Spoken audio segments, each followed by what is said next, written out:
भारतीय जनता पक्षाच्या रत्नागिरी लोकसभा मतदारसंघातील चिपळूण रत्नागिरी राजापूर विधानसभा मतदारसंघातील विजयाचे शिल्पकार असणाऱ्या आपल्या या कार्यकर्त्यांच्या बैठकीसाठी उपस्थित असणारे आपले महाराष्ट्राचे नेते आदरणीय रवींद्र चव्हाण साहेब, या लोकसभा मतदारसंघाचे माजी खासदार आणि भारतीय जनता पार्टीचे मूलतत्व माझे मित्र डॉक्टर निलेश राणे, भारतीय जनता पक्षाचे लोकसभेचे प्रमुख सन्माननीय माजी आमदार प्रणवजी जठार, सातत्यानं या लोकसभा मतदारसंघाकडे संघटक म्हणून लक्ष देणारे म्हणजे अतुल कालसेकर, संघटक मंत्री सन्मानित शैलेंद्र गडवी, मालवण मतदारसंघाची दराडीची तोफ असणारे आमचे आमदार निलेश राणे साहेब, कणकवली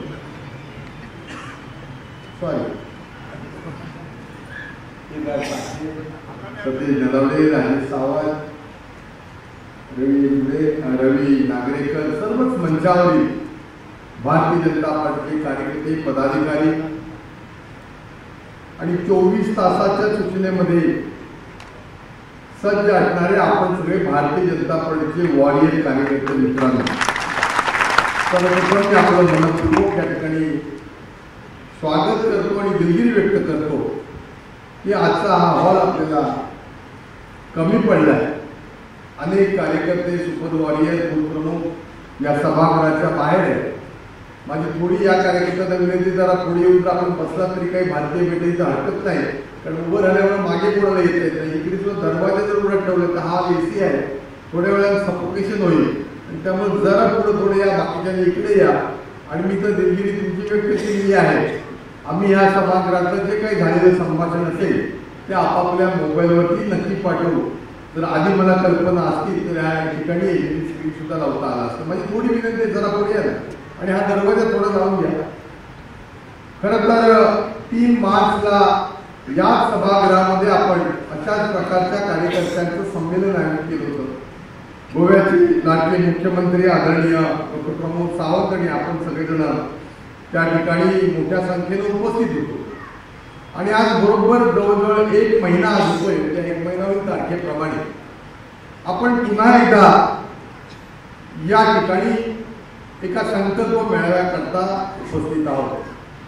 खरं तर आता आपली निवडणूक 35 दिवसावरती येऊन ठेपलेली आहे आणि देशामध्ये पुन्हा एकदा नरेंद्र मोदी NDAचे पंतप्रधान व्हावे आणि महाराष्ट्रामध्ये महायुतीचे पंतप्रधान व्हावे ही सगळी आपली सगळ्यांची इच्छा आहे. आणि त्यामुळे आपण पुढच्या 35 दिवसाचा कार्यक्रम खरं तर या ठिकाणी ठरवला आणि त्याची अंमलबजावणी करायची. आपण अनेक वर्ष काम करणारे कार्यकर्ते आहात आणि म्हणून मला असं वाटत नाही मी काही राजकीय आपल्याशी बोलावं. 1942 साली काय झालं, 1927 काय झालं, आपल्याला उद्याच्या 35 दिवसामध्ये काय करायचं आहे याच्याकरता खऱ्या अर्थानं आजच्या या आपल्या सुपर वॉरियर कार्यकर्त्यांचं एकत्रीकरण आपण या ठिकाणी केलं. आदरणीय राज्याचे आपले नेते, माजी मुख्यमंत्री, उपमुख्यमंत्री देवेंद्रजी फडणवीस साहेब, आपल्या पक्षाचे प्रदेशाचे अध्यक्ष सन्माननीय चंद्रशेखरजी बावनकुळे आणि आपले लाडके केंद्रीय मंत्री, सगळ्यांचे लाडके असणारे नारायणरावजी राणे साहेब यांनी या ठिकाणी महाराष्ट्रामध्ये 48 पैकी महायुतीचे आपल्याला जास्तीत जास्त खासदार निवडून आणायचे आहे.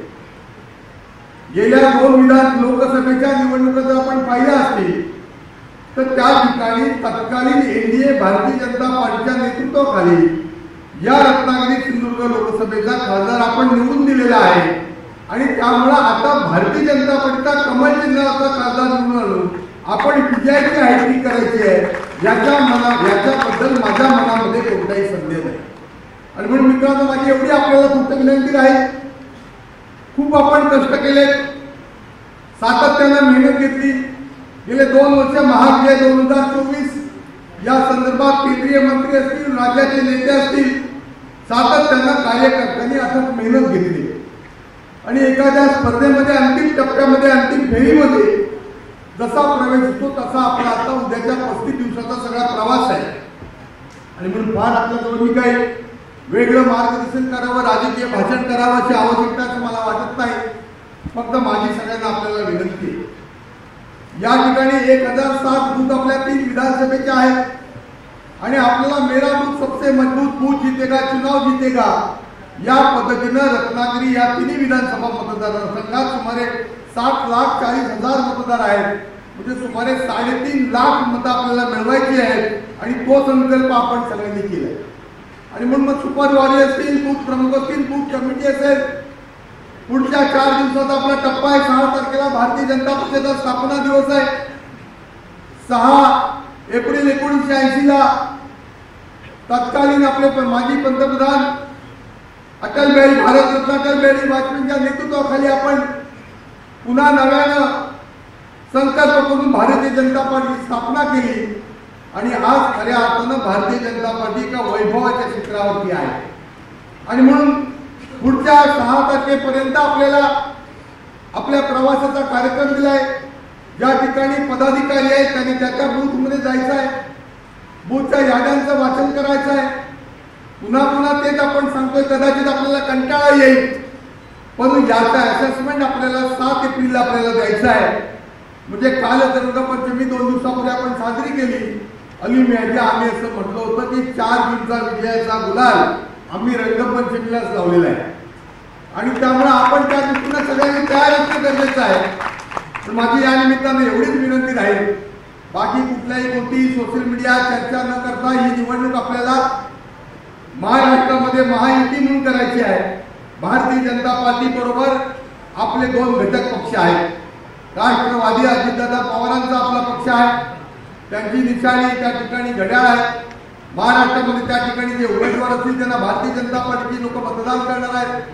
ज्या ठिकाणी भारतीय जनता पार्टीचा कमळ चिन्हाचा उमेदवार असणार आहे त्या ठिकाणी या दोन्ही पक्षाचे शिंदे सेना, शिवसेनेचा शिंदे गट आणि राष्ट्रवादीचा अजित पवार गट हे 100% आपल्याला मतदान करणार आहेत. आणि त्यामुळे शिंदे सेनेचा ज्या राज्यामध्ये उमेदवार असणार आहे त्या ठिकाणी राष्ट्रवादी पक्षाचा अजितदादांचा गट आणि संपूर्ण भारतीय जनता पार्टी त्या ठिकाणी मतदान करून आपल्याला महायुतीचे 48 उमेदवार विजयी करून त्या ठिकाणी मोदी साहेब पंतप्रधान दुसऱ्यांदा होणार आहेत त्याकरता निवडून द्यायचं आहे. आणि म्हणून पुढच्या 35 दिवसामध्ये आपण भारतीय जनता पार्टीचे कार्यकर्ते जरी असलो तरी आपण महायुतीचे आणि एनडीएचे पण कार्यकर्ते आहोत, याचा आपण सगळ्यांनी भान ठेवलं पाहिजे आणि त्या दृष्टीने आपण सगळ्यांनी काम करावं एवढीच आपल्याला विनंती करून थांबतो. धन्यवाद. जय हिंद, जय महाराष्ट्र. एबीपी माझा, उघडा डोळे बघा नीट.